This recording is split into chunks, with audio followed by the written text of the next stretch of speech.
பெருமாளுக்கு எதை படைப்பது? பெருமாள் எப்போதுமே நீங்கள் அவருக்கு எதை படைக்கிறீர்கள் என பார்ப்பது இல்லை.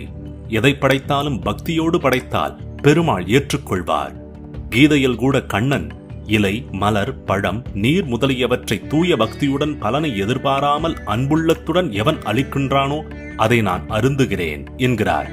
ஆனாலும் மகாவிஷ்ணுவை நெல்லி வைத்து வழிபடுவது கூடுதல் சிறப்பாக புராணங்களில் விளக்கப்பட்டுள்ளது. நெல்லி மரம் இருக்கும் இடத்தில் மகாவிஷ்ணு திருமகளுடன் வாசம் செய்வதாக கூறப்படுகிறது.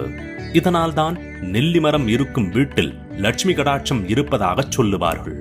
நெல்லி இலைகளால் அர்ச்சனை செய்வதும் நெல்லிக்கனியை பிரசாதமாக வைப்பதும் விஷ்ணு பெருமாளுக்கு மகிழ்ச்சி அளிக்குமாம்.